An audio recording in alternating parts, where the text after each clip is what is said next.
So welcome to OTXNT, episode number 2.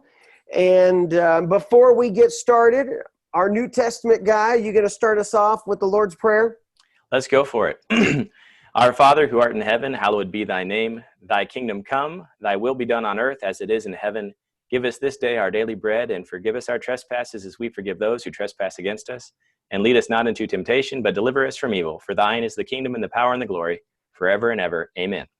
Amen. All right. Excited to be here. 2 in a row here, 2 weeks.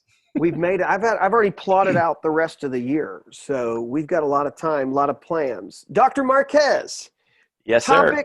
So we had some discussion from things before I made my sticky notes of things I think we should be talking about over the next course of the months. But today is more of a New Testament topic. So line it up. What are we going with?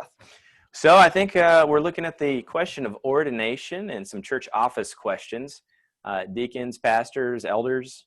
Should we add some bishops in there? You know? No. Look, man, okay. Look, just as we continue on these, I'm a Baptist, so we can talk about some of these terms, but I don't have that in my tradition.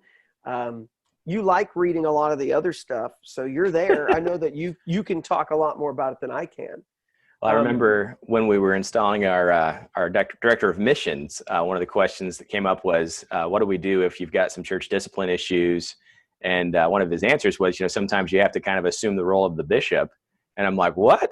I've never heard a Baptist mention the word bishop. But we do have kind of an unbroken chain, an association in the Southern Baptist world where we've allowed, folks to assume some sort of hierarchical guidance over us, not necessarily full authority. But we just have such a different view of this than other denominations. And I think it's biblical. But where do you want to start off on this thing? You want to start off on office questions and deacon? Well, let me start with this. So kind of a real life scenario. You and I both have talked about this for a while because it comes up. I mean, so here's the inevitable question. In the Baptist world, right, we do have people and churches that as they start or as they're going through a process of kind of rethinking church, that inevitably come to the question of, do I need deacons?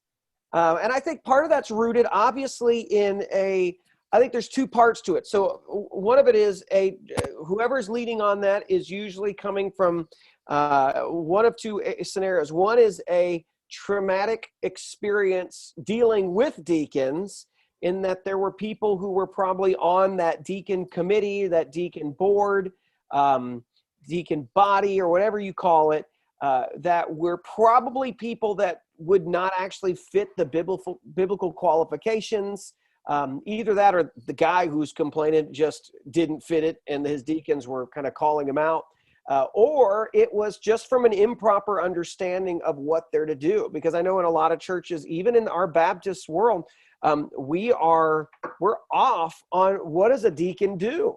And why do you need him? So some will say, well, we don't need him anymore because it just means servant. And others will say, no, you need him. And the next thing you know, the deacons are making all the decisions.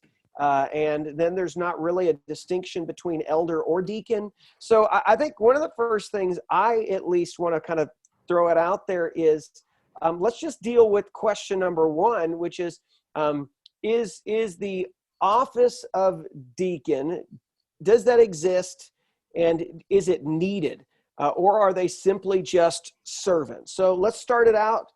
I'll chime in, but I'm going to listen to you, Mr. New Testament. So my thought on deacons in general is that they are a biblical office. They arose out of a need in Acts. If we go to the disciples trying to figure out how does this new church work, we are delving into the Word, trying to really understand the Bible in light of the Holy Spirit being given and Christ ascending. And so there are needs of the church, and these needs are taxing the time of the apostles. And if we have presbyters in place, I'm not sure just yet, but the church leadership is taxed, and so they say, church, choose for yourself 7 men of high regard, so that we can deal with the feeding of our sick widows. So I do think that says that it's apostolic, it's right. There's nothing wrong with having deacons. Do you need deacons? I think that the general view of the church throughout history is that you have two offices at least, deacons and pastors. So when we get to qualifications in Timothy, we see deacons are there. When we have the greetings in Philippians, it says, to the including the overseers and the deacons. And so we have kind of an expectation that the deacons are going to be in the mix. So I think you got a harder case to say we have no need for deacons than the opposite. So what do you say, though? Because, I mean, obviously the word deacon means servant. What do you say to people who say, well, look, they're just servants of the church, and so therefore it's kind of more of a blanket terminology that really all you need is pastors, and then you can have kind of your volunteers, and those are essentially deacons. What do you think about that? So if all they were was just general servants and not required, then we wouldn't have specific qualifications given for them. So again, if everybody's a servant, and as a Baptist, I believe every man's a minister, every woman's a servant, minister, that we're all called to a vocational ministry, that we have a calling on our lives. Yet the Bible affirms all that to be true, and it also then creates this office of deacons that you can't just have anybody be a deacon. And so that to me says that this is separate, this is different, and there's a right way to do this. So I would say the Bible expects that the church is going to have deacons. Yeah, I mean, obviously, when you look at 1 Timothy 3 and you look at the list beginning in verse 8, right, you're seeing he's made a list of, he's very specific. Right before that, he starts listing what the overseers are to look like. Then he gets into deacons. And so for someone to say, well, deacon just means servant, therefore it means it's pretty much anybody in the church. This is, granted, when I preach this passage, I do tell my people, whether you're going to be a pastor, whether you're going to be a deacon, these are all things, they're all good qualifications for every Christian. Like every Christian should shoot to be what those are in terms of what those qualifications should be.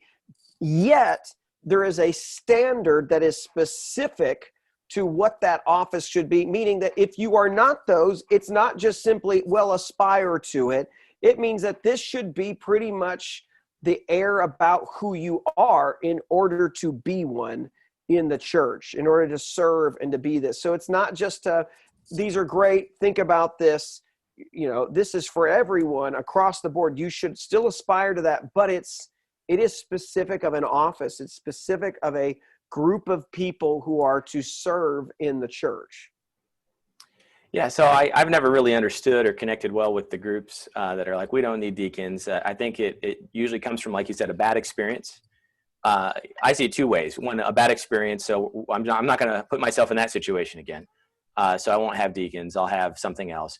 Or it comes from the other side of, I don't have people I can really count on to fill that office, so maybe we don't need that office at all. And I think, one is a development of upcoming leaders and good men of the faith, and the other, you can't cast aside church tradition and biblical guidance because you had a bad experience. That's people have had bad experience with pastors too. Are we going to throw away the pastor? Some do. I mean, we know some do. Some do say we're done. Yeah. So I mean, okay. I guess alongside that question then is, what should a deacon be doing, right? Because if you're going to have a bad experience, probably that means as a pastor, that relationship between pastor to deacon is out of whack. And so there's probably something that has gone wrong. And look, as a pastor, I am not saying that it's the deacons who are wrong, and that's why you've had a bad experience. I know plenty of pastors who have messed things up because it was them who were off and what they were demanding, and that's the deacons kind of had to step in. But I do know a lot of scenarios where our deacons are not actually seeming to do what the biblical office is telling them to do. So if you look at the text, Andrew, what do you imagine, and I'm not going to say imagine, how do you interpret? Because that's what it comes down to. It's not imagine. How do I interpret the office of deacon, and what should it be doing if, in fact, you connect it, like I do, to Acts chapter 6? Well, I think that's the key. The deacon should be deaking. They need to be serving. The word is servant. And the word became associated with the office. Actually in Acts, they're not called deacons, but we pretty well understand that that's the office that's created there. And that's what the office is the function. So they're serving. Now, I do think it's important. I think many people that have a call to full-time vocational ministry, maybe on a road towards a pastorate, often start satisfying that call in the role of a deacon. And so because of that, and I always regretted that I wasn't ordained a deacon before I became a pastor. I almost looked at it as a stepping stone, which is not required by Scripture. But I've done a lot of deaking around the church. And I think a lot of guys that are hungry to go into ministry find themselves just spending all their time in the Lord's house trying to meet needs. And it's almost a way of saying, hey, I may be called into vocational full-time ministry. And so because of that, I think some guys end up in that office of deacon, and they're almost putting the cart before the horse, and they start trying to move into the leadership role, more of the eldership pastor role, because that's where they feel called, but they're kind of doing their time as a deacon. And so it can become problematic if you have a group of deacons who now are trying to act as the elder board, the presbyter board, and start kind of confusing the roles. So I think in general, we've got to be real careful with when you're in the office of the deacon, you're going to be deaking, you're going to be serving, you're going to be meeting those needs. However, you're also open to do a whole host of things. And if we look at Philip's basically an evangelist. He's one of the 7, and God's sending him to talk to the eunuch. And he's chasing down chariots. He's bearing the gospel. He's like teleported to a different place. I mean, he does some incredible things. Stephen is a preacher. An apologist. He's bringing the gospel directly to the Jewish leadership. He dies as a martyr, not for serving. He dies as a martyr for preaching. And so I think that we need to look at that office and say, okay, when you're functioning in this office, this is what you do. But it doesn't mean that you can't also be doing these other things, which really we wish all our members were being more active as evangelists and sharing their faith wherever they can. So I think that in general, that's why maybe you start seeing the deacon board start functioning like a board of trustees or a governing body for the church. And I think that's where we get into trouble. So let me ask you about that, though, all right? Because, there is a piece of that where I do wonder how much should a deacon body be doing, helping make decisions with the pastor, right? Because if you look at the list, right, if you look at, and one of the major things that you notice between, at least by looking at the difference between overseer and deacon as it's portrayed in 1 Timothy 3, is one of the biggest distinctions that comes between the two is the pastor, the overseer is, in verse 2, he's called to be able to teach. That's a standard, like you should not, and this is my feeling of this, you're not a pastor if you're not a preacher. That those are uniquely tied together. And so if you're not called to teaching and preaching the text, then that's just not for you. Now, the deacon side doesn't have that in there. The deacon, there is no qualification. He doesn't need to be a preacher. He doesn't need to be somebody who has to open and study. I mean, that's part of chapter 6. So he says, so we will attend to the ministry of the word. Right. And so there is that aspect, right? So I think what I see at least is the one major distinction that we do have is the pastor teaches and preaches.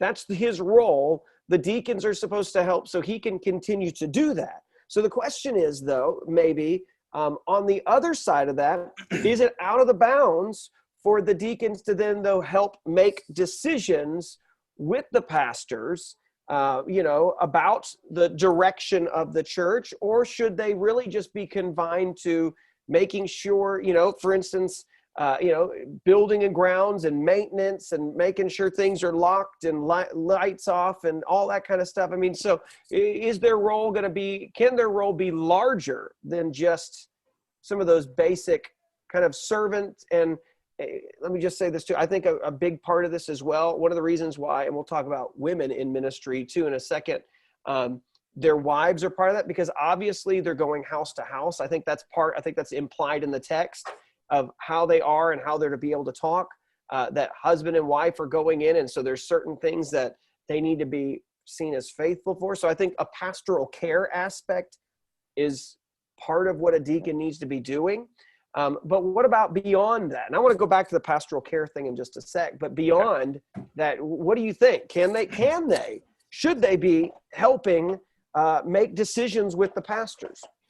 Well, I think that the key is, especially some of this is practicality. And if you've got a small church of less than 150 members, your godliest group is probably your deacons. You're probably not sitting with a multitude of pastors on staff.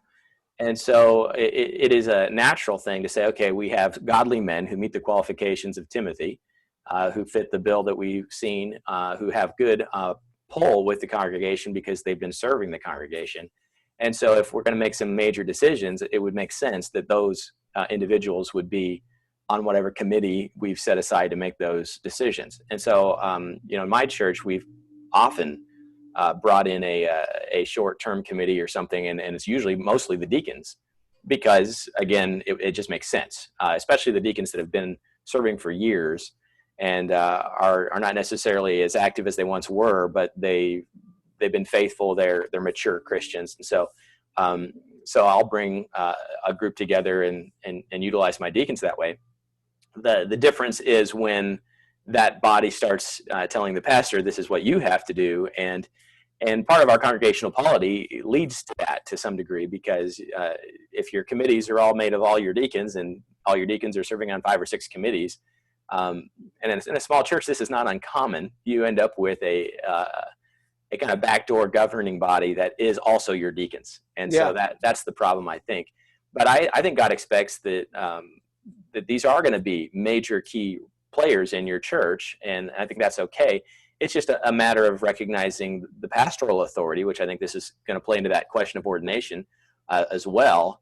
And I think we also are going to have to take it to the question of eldership at some point, because that's becoming really popular today. You got to have an elder team. there's churches with elder teams and no deacons. Yeah, exactly. So I don't know what you think. Well, before we move on then to that next question, I do want to say that, this is one area that I've seen a real blessing of deacons, is when you get a real understanding of at least the essentials of what they're to do, right? So if I'm looking at this right now, it talks about deacons in 1 Timothy 3. And so here's what he's saying: worthy of respect. That's that whole same kind of idea that he says for the pastor: not hypocritical, not drinking a lot of wine, not greedy for a lot of money. So some have speculated too that they're involved with the financials of the decisions of the church, possibly being, doing the counting and all of that stuff too. Holding to the mystery of the faith with a clear conscience, like that's a big deal. Like they need to fully grasp the gospel, not just be the longest standing member who's been there, but they need to truly understand the text of the scripture and the gospel. They must be tested first. If they prove blameless, they can serve as deacons. So there needs to be something really clear about their lives. Then he launches into the wives section, which I take that to be verse 11 to be talking about the pastor's wives and the deacons' wives, because of what a big deal it is to serve together. But then it goes to verse 12. Deacons are to be husband of one wife, managing their own children and their own households competently. And those who have served well acquire a good standing with themselves and great boldness. And so I think there's a part of that too, like at verse 13, there is a hidden aspect to what the deacon does too, which is that, that God's going to notice what they do, and it's going to be something that he will bless, that it's not going to be the front person kind of a job. But I do think that there is this piece that I see here, and I think you see it in Acts chapter 6, is they're attending to the daily affairs of stuff that's going on in the church, so that the pastor could remain faithful to his job. I mean, I've been in a church before where pretty much I was it, and was seen as the primary pastor, preacher, and primary pastoral caregiver.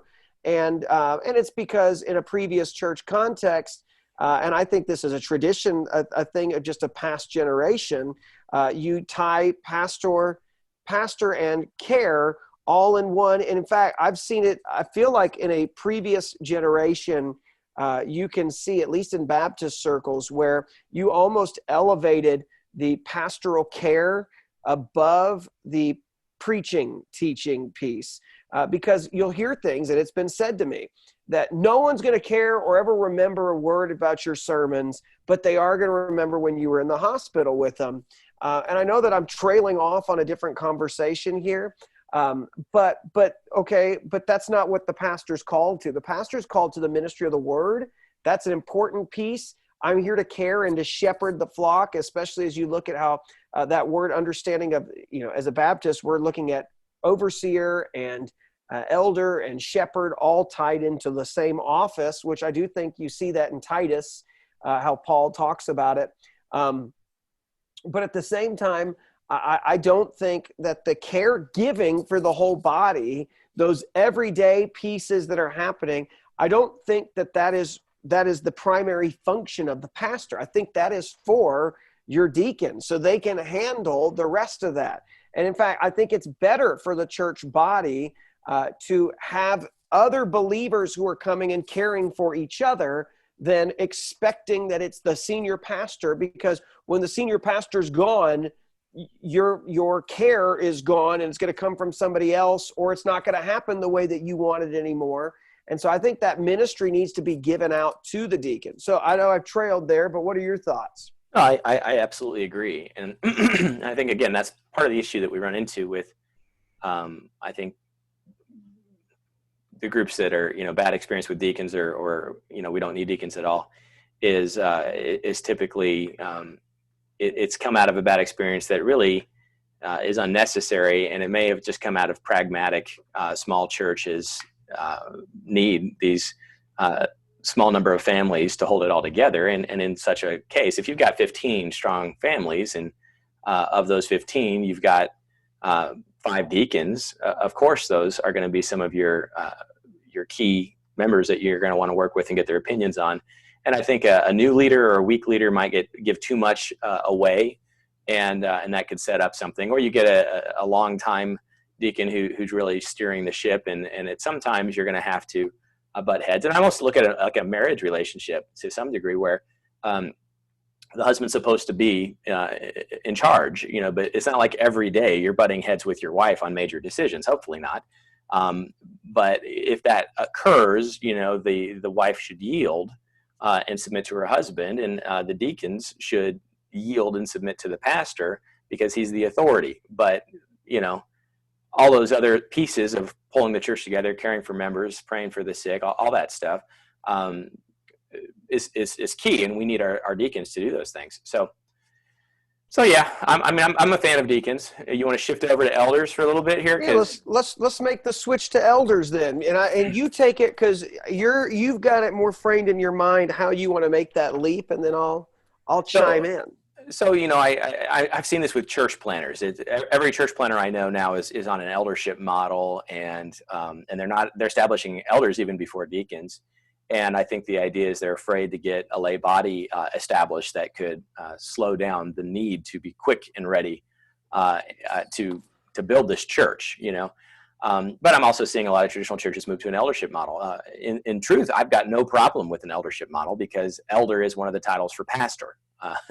And so, as long as you're talking about plurality of pastors, I think that the eldership model makes great sense. What I feel, though, is that we've taken the role that we don't like when deacons become an elder body, and we've said, okay, we'll just get rid of deacons and only have an elder body. And I've seen firsthand how that does as much damage as the concerns from before about slowing me down, and I have this group telling me what I need to do. And I think an eldership model is healthy, but you've got to have multiple guys called. And in my mind, an eldership body should be an ordained body to the pastorate. And I'm not sure that that's what's going on right now. And in some of these young church plants, it's kind of funny because you have an eldership body of all 30-somethings, and there's no gray hair amongst them, you know. And not that you have to be old to be an elder, but it is implied in the term that you've been around for a little bit, that you're not a new Christian, new convert. And so I don't know. Well, I mean, I have a problem when we make, I think just in terms of pastor in general. So, I mean, this ties in with the whole eldership thing. I mean, like, I'm a fan of 9 Marks. They've written a lot of stuff on that. 9 Marks is really the head and really been pushing elder body. But 9 Marks is very specific too about a need for a distinctive deacon body that does certain things as well. And so that's something I really value about that is they understand that, and they see the 2 offices, and there's a need for both of them. My big thing, I think, is when we start getting into what do we have, what is it, I guess, what does it mean to be a pastor? You know, because I've been in certain churches before where pastor, you know, you've got a pastor for this or a pastor for that.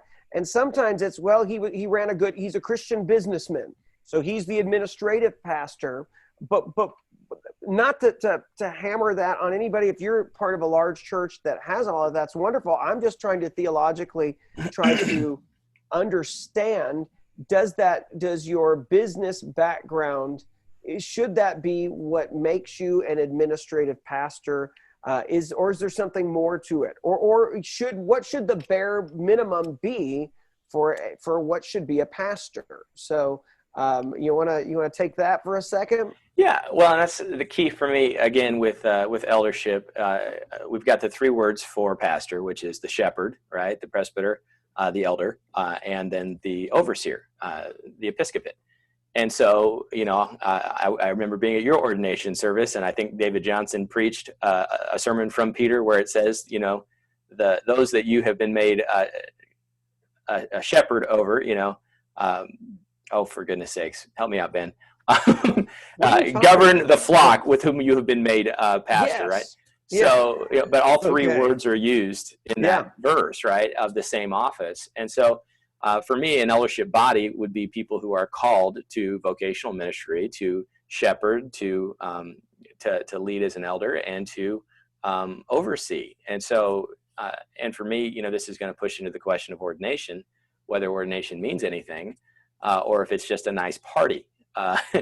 And so those are the questions that I would have, is if we're going to try to have a functional church. You know, I do get a little kind of, I smile when I see the pastor of junior high sports at one of these giant churches. I'm like, well, that's really specific.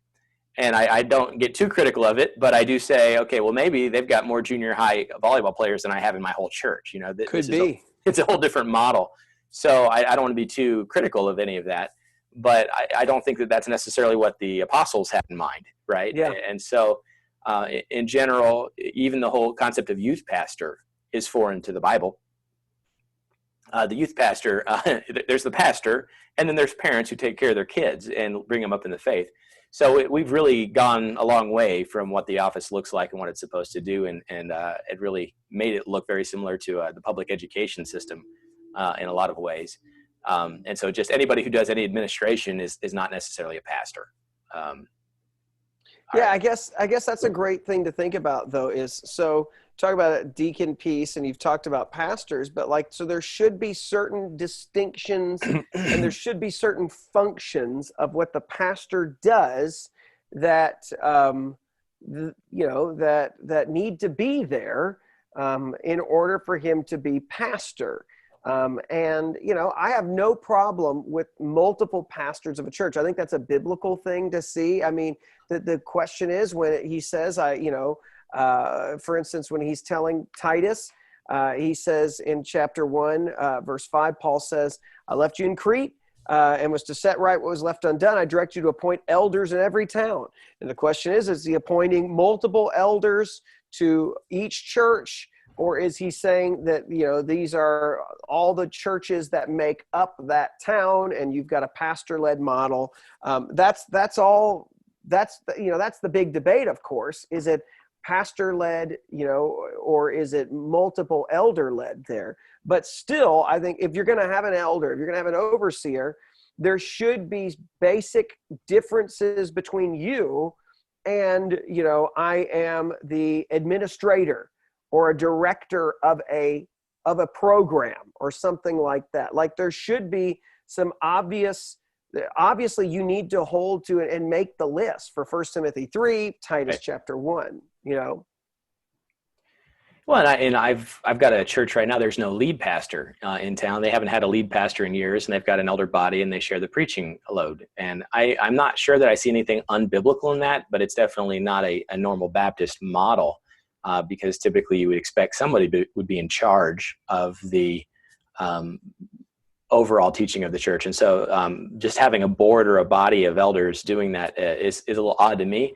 But I'm not sure that again, I can't necessarily say that's unbiblical. It's just different from our model. But again, I usually think in the small church world, and if you're planning a church and you've got 50 members and you've got an elder body but no deacons, something seems out of whack to me. And then what happens? And I was at a pastor's breakfast, and someone said, you have to have an elder body. Otherwise, what happens is you have regenerate people making the decisions of the church. And I'm like, that sounds nice. It sounds very Presbyterian to me. But the issue is, we have a membership. We have a redeemed body of regenerate people. I don't allow unregenerate folks to vote. They've been baptized. They've claimed salvation in Christ. And so I think, again, it's almost a way of getting like a two-tier membership that I think is unhealthy.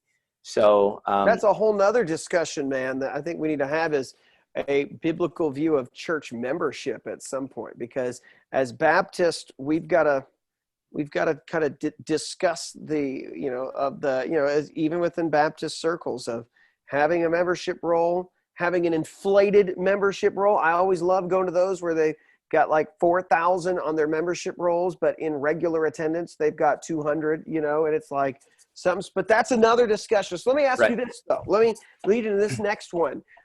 Ordination then. Do you need to be ordained to be a pastor? So, and we've already gone back and forth off camera talking about this a little bit. And I think it's interesting because I always struggled growing up in the church, finding like what's the need for ordination? Is ordination different than commissioning? Is ordination symbolic? Does it do something? And I've been spending a lot of time the last few years really digging into Orthodoxy, Catholicism, and ecumenical stuff. Not in a wishy-washy way, just trying to better understand. You're just an intellectual. That's what you are. I had to teach church history for a master's course, and I'm like, I better learn this stuff. I'm a goldfish connoisseur. That's what I do. You read, and I eat goldfish. All right. Well, what I think is interesting is Protestants have inherited a tradition, regardless whether or not it's all true or necessary. And so ordination typically is embedded in that succession of bishops, the succession of the apostles, where there was a laying on of hands. Whether or not this can be demonstrated historically to have happened, the claims of the Orthodox and the Catholics, and even the Anglicans to some degree, is that they have maintained an unbroken succession of apostolic connection to the apostles. And so you cannot be a priest or a pastor unless someone who is in that chain of having their hands laid upon them has passed on the spiritual gift unto them, which, again, most of the people watching this are going to say, huh? Really? They believe that? Because that's not the way we think of it. But we have inherited an ordination service that tends to do a similar thing with laying on of hands, and we usually try to have other pastors and church denominational leaders who are also pastors lay their hands on, and it's a symbolic idea of passing on that gift of that office to the recipient. And so I think, again, we believe in symbolic Lord's Supper, symbolic baptism, that these symbols are not imparting power so much as recognizing that God has called somebody. And so I would still hold to that, but it is interesting because we do have the verses. We have Timothy, don't neglect the gift that was given you through the laying on of hands.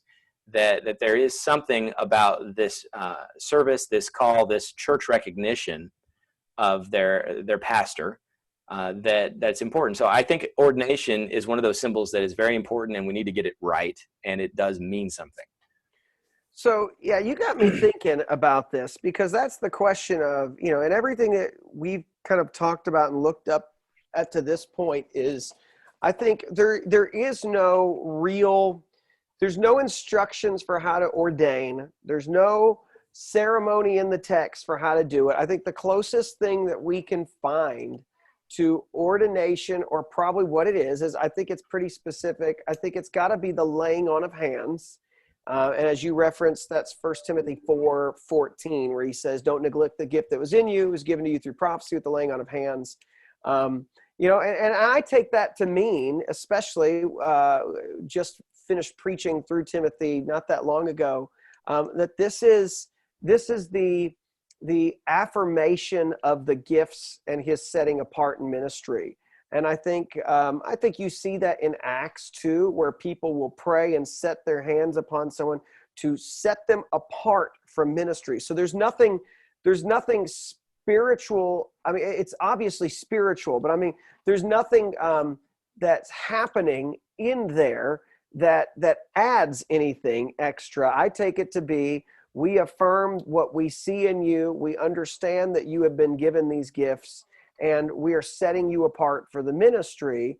And I think that's an important piece. I think it's, in a way, it's, in my view, it's kind of the way I look at baptism, which is, baptism is that mark for everyone to see that you have joined the community of faith.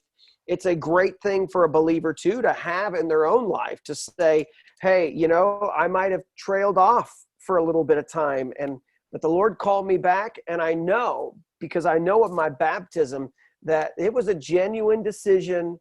I've made the decision to follow the Lord. I can hold on to that. And I think there's that piece too, of that ordination, that laying on of hands is an important piece to say, the church has affirmed this. And I think that's what's really important about the local church, is why you need to be ordained in a local church body and not on the internet, which, people do. I still don't know. I've debated about Klingon ordination. I know that's a thing too. But I mean, I think it's the local church seeing people and saying, you're one of ours. And we recognize that you have been something special about you, not just a man who loves the Lord and loves the text, because that should just be, hopefully that's every man in your church who's a Christian, loves the Lord, loves the Bible. But there's something else going on besides that you begin to see and to feel the Holy Spirit putting on your heart to tell them, and others are coming around and saying, we see this in you, and they begin to understand that. And so as a result, we put our hands and pray upon them, and we set them apart for this ministry. We affirm what God's been saying in them, and the church is affirming it publicly, and just making that known. So that's kind of the way I've viewed it and seen it, especially on the New Testament side. Yeah, I think it's important, because you have the passages, especially when we get into church governance and whether or not we should have some sort of bishop or presbytery board or something, that as Baptists, we've tried to just say whatever the Bible does, we do. And so Paul laid hands on Timothy. The apostles asked the church to set aside men. So the church has a role. The church set aside Paul and Barnabas. They commissioned them for the mission work. But you also have the other pastors, you have the other elders, you have the apostles who are part of that as well. That this ordination of a pastor is something that brings you into a fraternity of other pastors. And so we always try in our ordination services, at least everyone I've been a part of, to have other pastors be a part of that, and that they're part of that laying on of hands as well. And so I think that symbolizes something special. And it also, it communicates, I think, to the church a sense of pastoral authority, which is a whole nother thing that we could talk about, but is, that teaching responsibility, that setting aside for the preaching of the word, that capacity that God's given you to do that gift, is essentially also coming with some sense of authority over the other church members, that I am going to be God's messenger of the word to you. And so I stand on that authority, but there is a certain obedience of the church due to the office, the one holding the office of pastor. Yeah. And I think ordination communicates that in a way that makes it is necessary in my book. And ordination, I think, makes it clear that you have, for instance, if we're going to go by a list, if we believe that the text is telling us, look at these people, hold them to the standards that we see, both for elder and for deacon, then ordination is clarifying and saying, we believe these men meet these qualifications. And, and it is a process to say, it's not just saying, hey, we brought Bob in, he's one of the deacons, but Bob has been vetted. And we believe that, and everybody else recognizes that as well. I do have a problem with kind of how we have done it in the past, which is like, especially if you like, the way we do like deacon nominations and stuff like that, because anybody and their brother can like write a name down. But, have you really prayerfully thought about these people? And so I like how we do at our churches. We'll get a name, but really then what we do is we approach them and we have a process and we ask them, answer these questions. We begin to look at your life and to talk. And so when we begin to ordain somebody on the deacon body, we've already gone through a vetting and a background and prayed with them and talked with them, because when we present them to the church, they are going to be a representative of the church. They are going to carry with them, an ability to, so to speak, do certain things, but that anybody could do. But we're also saying there's something different about them, and God has set them apart to help and to speak into the life of the church on certain things, and to care for the church body. So I think there's something to it as well, that ordination helps say we've gone through the process.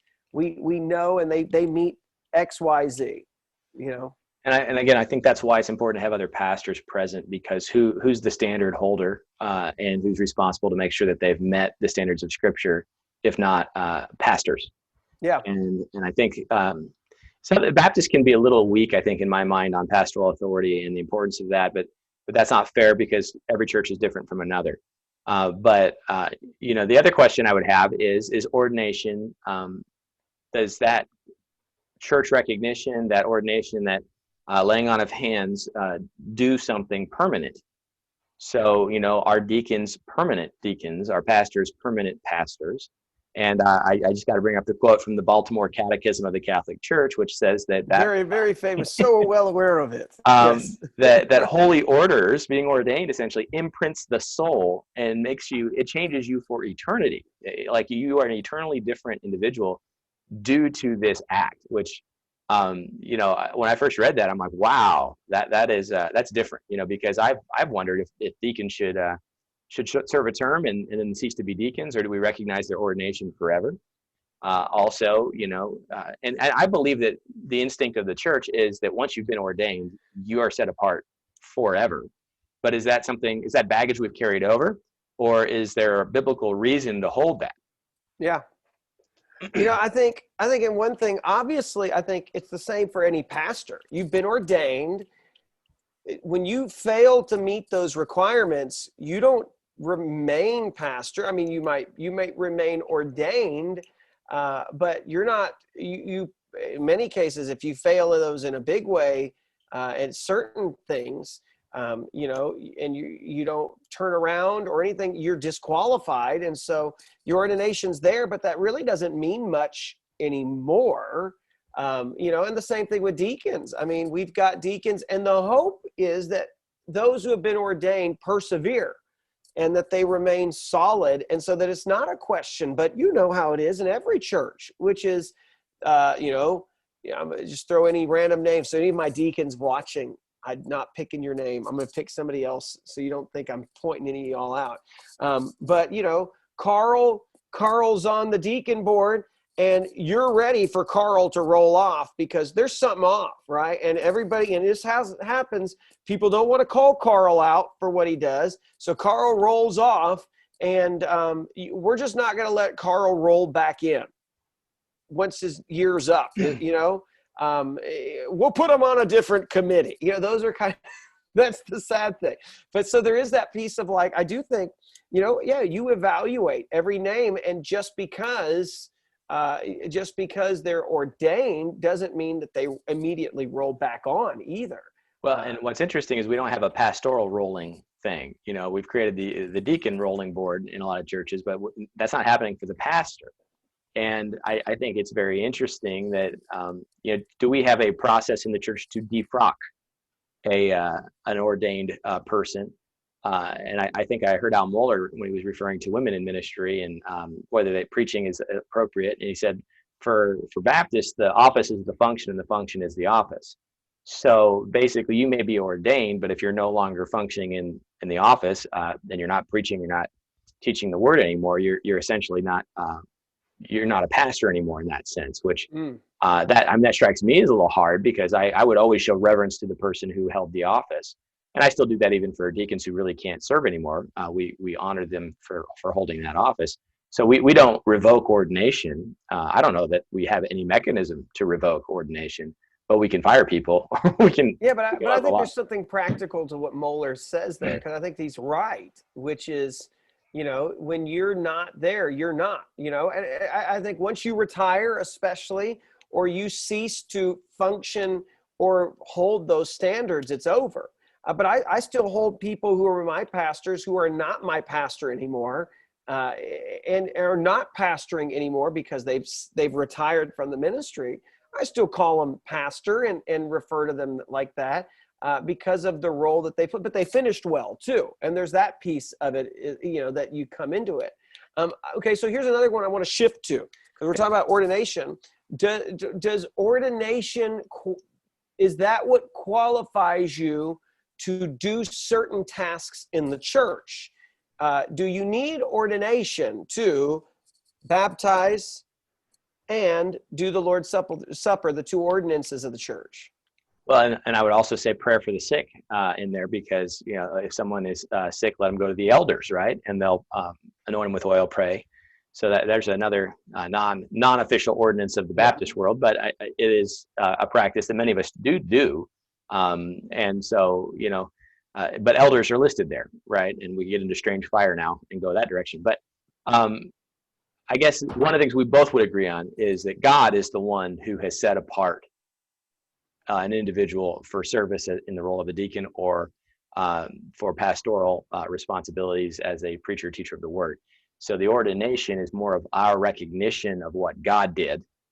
And so if we ended up in a world where there was no really existing church, and God did something like an Isaianic call, where he sets somebody apart for ministry, his ordination is not necessary. The church isn't going to have to do that. There might not even be a church. So I would leave room for the fact that God can kind of intervene and do things more in an extraordinary way. But the normative way that the church has practiced is some sort of ordination of that individual that involves the church and other pastors. So, so I know this happens because I know of a particular situation even now of where we have someone who is about to plant and they're in that process with their group. They are the pastor of the group.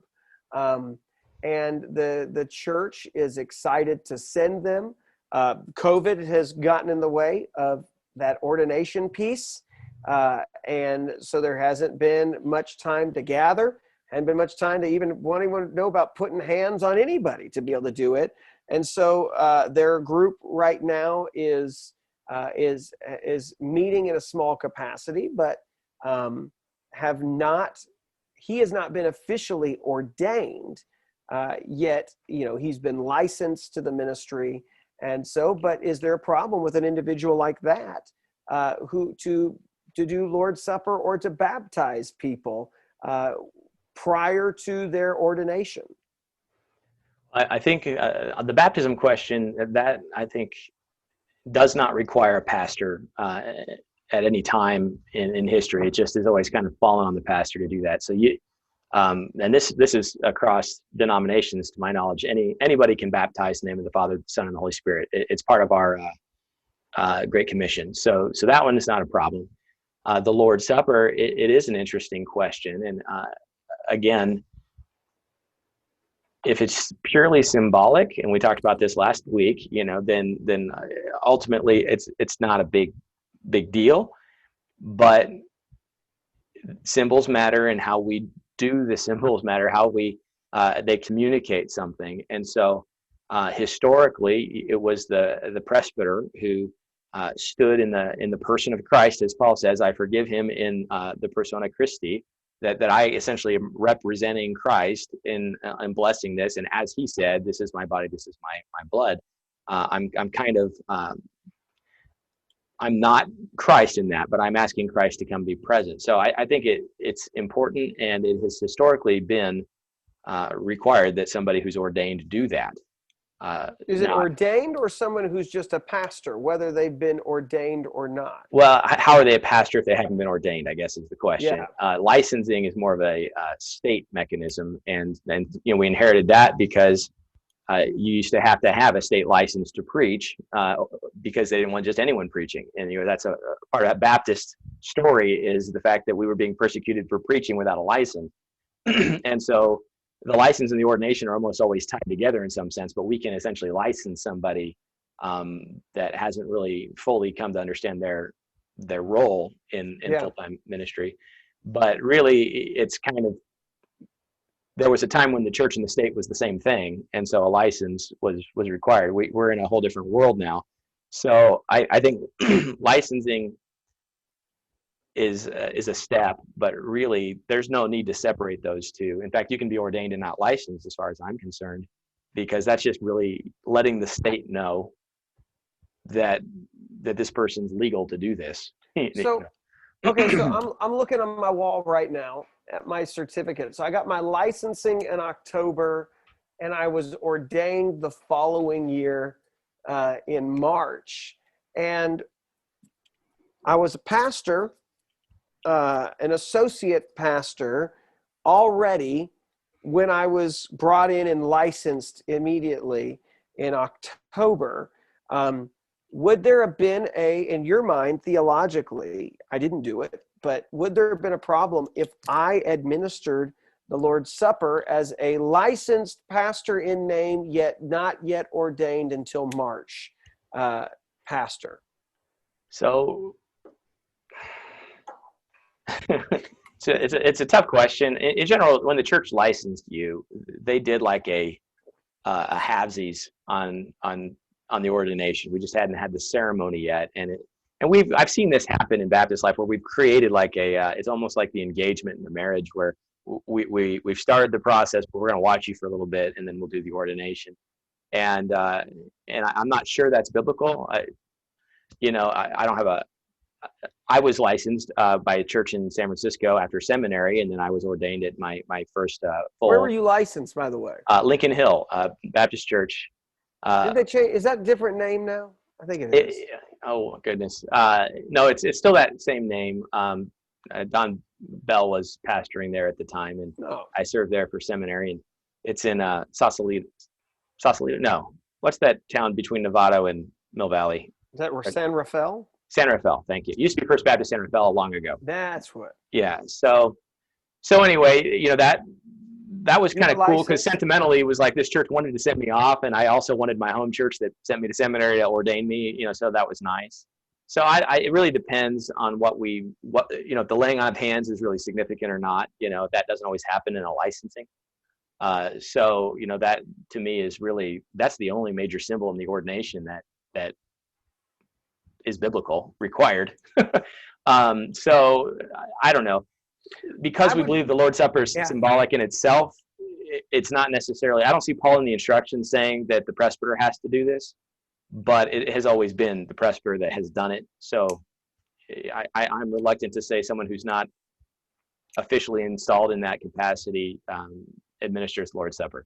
I would just say, obviously, if you're somebody who is on that process, you're already there, you're pastor, you've not yet, for whatever reasons, have been ordained, And like I said, we're looking to try to ordain somebody at some point soon.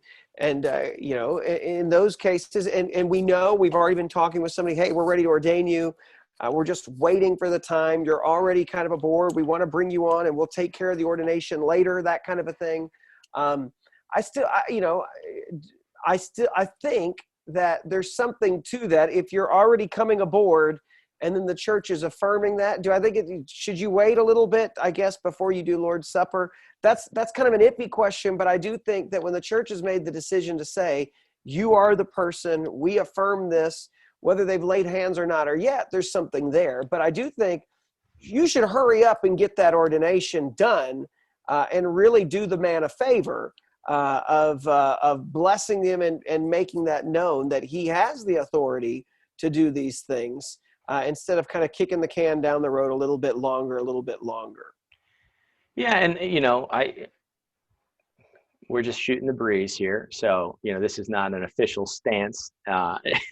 It's but the Marquez stance. I do fall back personally sometimes into that. I want to do things right. I don't know that there's any secret to. I don't believe that I'm converting the Lord's Supper into the legitimate body, blood, soul, and divinity of Jesus when I pray the prayer. But I want to do it right. And if something mystical does occur, if something has the power to kill, can it bless? If any of you is sick, go to the elders and let them anoint you with oil. I anoint with oil. Why? Because the Bible said anoint with oil. Does the oil do some magic work? I've heard all kinds of things. That'd be a fun discussion. Do we have one sacrament in the Baptist church? Is it anointing with oil and not with water? My thought is doing it wrong, we know can bring judgment. So let's do it right. And maybe doing it right can also bring an added blessing that isn't necessarily transactional, but I want to do things right. And part of that is just trying to say, God, I want to follow what you've laid out. And so I don't know. I'm not necessarily if you nailed me down and said, is it wrong for someone to go home and do the Lord's Supper on their own? I wouldn't. I'm not going to judge somebody on that. And we talked about that last week. And in so many of our churches around, people are just doing the Lord's Supper on their own with no preacher at all. And so it's really hard because I think many of our people are so far down this road that's detached from more of the traditional Christian way of doing things. And the mega churches, I think, are pushing that really quickly. The non-denominational mega churches, they're doing things really in a corporate way and pragmatic way sometimes. And so it bothers me to see that. And some people viewing this would just assume that we're really old school. But the reason I am is because I want to do it the way Scripture says, and I think we ought to do it that way. And then we have to pay attention where it's vague or unsure. History should give us a little help to say, hey, this has always been the way the church has done it. Maybe we ought to be careful before being novel. So yeah. Well, hey, I think it's a good thing to say. I think it's a good way to kind of end that conversation, because that's really what it comes down to. There's a lot of this stuff which is, I think you've got to make your convictions from the text and just stick with it. And some things are not always clear. I think that's where tradition comes into play. It's a little helpful to have some of that to kind of navigate. But at some point, you've got to just kind of dig in and say, this is where I stand, and I'm gonna leave it at that. And it may not be completely clear, but this is my conviction on this point. So, well, that's a pretty good discussion. Anything else you want to add to this before we close this chapter? No, I mean, this is fun. I've thought maybe our viewers would get frustrated that we don't really always land the plane, but I don't feel like that's our format. We just we don't have to solve all the problems. We're just trying to help people see this is how we think through it. So I don't want anyone to watch to get discouraged that, hey, these are pastors with PhDs and they don't have this figured out. I think part of the great joy of being a disciple is always learning and always struggling and always asking God, help us to do things in the way that brings you glory. So I think the other thing we bring up is some of the questions we're trying to deal with are ones that may not have the clearest of answers, but they're ones that we're at least trying to to decide through. And I think that comes back down. I think there's certain times as pastors too, we have to make decisions on what we believe the text is saying that will guide us and what we do and how we will set the course. And sometimes it's not completely spelled out, but other times it is. So, I mean, like what we talked about right at the very beginning, I think it's 100% spelled out. You have to have the office of pastor and they have the office of deacon. That's a non-negotiable. Okay, now we get into the iffy areas, though, of what is constitute laying on of hands. And I mean, a whole other thing we didn't even talk about today is the Old Testament side of what the laying on of hands did and how that's just practice all the way through for at least on the priest side and what their role was. And so I think there's something special to that. But I mean, then what does that do? What does that enable you to do?